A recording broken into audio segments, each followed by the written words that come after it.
Hi, hello, and welcome back to my channel. My name is Shrutika Mane, and on this channel, I talk about all things personal development, growth, mindset, and lifestyle. So, on those lines, today's topic that I want to touch on is seeking validation for your career from loved ones around you. It could be anyone from family to friends to people you've just bumped into at parties. Seeking this validation for the professional choices that you have made and the career that you are either building or the career that you are in at the moment. So, for context, I obviously come from an Indian household, an Indian background, and I grew up in a middle to upper middle class Marathi family. And I was born in the UK, but then spent a lot of time in India growing up. And when you're growing up in society, I feel like there are certain professions and careers that are regarded more than others. So, whether it was being a doctor or an engineer or a lawyer, so growing up, I always used to be in the mindset ki it had to be one of these things. I didn't really know that there could be other creative options out there. Also, because growing up, I was surrounded by a family full of doctors who had only ever studied medicine. They only know that career really well. We're very, very medical in our family. Not even, we didn't have any engineers or lawyers. I didn't even see those careers. But growing up in society, I often felt like those were the only career choices that would either earn respect in society or make you acceptable to society. So I was always built in a way where my academics had to align with getting into medicine. So then when we moved to Australia, also when I was in school in years 9, 10, 11, 12, I was starting to study for entrance exams. I was preparing for my year 12 boards in a way that would allow me to get into medicine straight away. So I think from a very young age itself, academically, I was always seeking validation from the people around me that whatever she's doing academically is going to get her into medicine, and that made me feel like I was accepted and celebrated for having such a bold choice of doing well in academics and then going into medicine.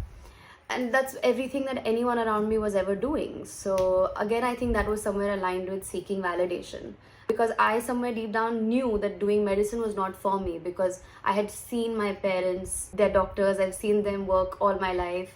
They started their own hospital together. I've seen the kind of work life that they had, and maybe because I saw it so closely, I knew deep down that doing medicine was not what I wanted to do. It was not what was going to make me happy.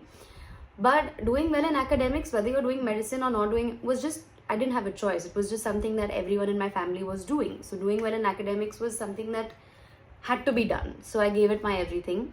And then we moved to Australia when I was in the 10th grade, and 12th grade I actually didn't make it into medicine.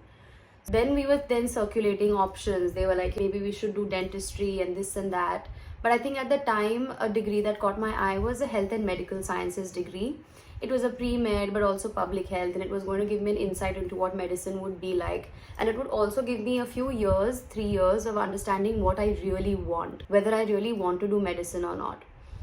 So I went into uni and I started studying medical sciences, which again I feel was building this story of, it was not medicine, but it was not very far from it either. It was still medical sciences. It was still in this family of science. So then somewhere I feel like that was still along those lines of seeking validation for my professional career. Because if I didn't do those things, at the time I didn't even know what else I was out there creatively, in arts or whatever else. We had no idea as a family also. So there's no one to blame really, but it's just the choices that you end up taking because everyone else around you is saying that that would be the right thing for you. So then I did medical sciences also. But I think it was in those, I'm very, very grateful for that degree, because I think it was in those years that I started realizing slowly, between the ages of 18 to 21 is when you start realizing what you really like doing and what you could pursue as a career, and the friends that you make and the passions that you develop and the hobbies that you have. It really starts kind of clicking into me, at least. That's when I started realizing things that I would really enjoy doing. So in my first year alongside uni, I entered a pageant, and then as through that pageant also a lot of confidence building happened, which allowed me to really get to know myself. So I think there are three things that really helped me break away from constantly seeking this validation from people around me for my professional career. And at the top of it was this pageant that happened for me, which insisted that I actually need to know things about myself. I need to introduce myself to people. I need to, if there's a question around what I like doing, what I don't like doing, what would be my passion, what is my purpose, I really had to sit down with myself and understand what are some things that I like doing and what are some things that I don't like doing, and what is my deeper purpose and what is my meaning, and all of these things came out in that pageant. So I think number one, which is first and foremost the most important to break away from seeking validation in any aspect of your life, is really knowing yourself, being completely self-aware. What are some things that you like doing? What are some things you don't like doing? And doing this constantly, this cycle of reflection on yourself, because doing it once is not enough. You're constantly changing, you're constantly evolving, you're constantly meeting new people, you're traveling, you're experiencing new things. In university, as I was growing as well, everyone else around you and everything else around you is changing. So I think being extremely self-aware, constantly, maybe once a month or even on weekends, having a reflection loop with yourself to ask yourself what your passions are and to know exactly what is going to fill your cup. Because if you don't know, no one else around you can help you. So the first step is to be completely self-aware, is to know yourself inside out and to constantly keep doing that. The second step after that, after you really know yourself, is to have or to build the courage to actually make a choice. Because at that point, it was a choice. Whether I came out of that medical sciences and continued studying and went into medicine, or I break away from that and choose a career that I really want and move to a completely different city, start a new job, that at that point, it was a choice. I could have said, no, everyone has set out medicine for me. Maybe that's what makes sense. Everyone around me is telling me it's a stable career, it's a secure career, it's a respected career. Maybe I should just go with that. But that every choice that you make, I think that choice would have taken me further away from who I am. And if I didn't know myself any better and what I wanted any better, I probably would have gone with those voices around me, and I would have probably pushed myself until I got into medicine. But every choice that you make is going to do two things. It's either going to bring you closer to your true self, or it's going to take you further away from your true self. And you can only make the right choice if you really know yourself. So at that point, the choice that I made, the decision that I took to finish that degree and not pursue medicine, and I had a job in Melbourne, probably changed the course of my life entirely. Because at that point, I had made the decision that it's not medicine.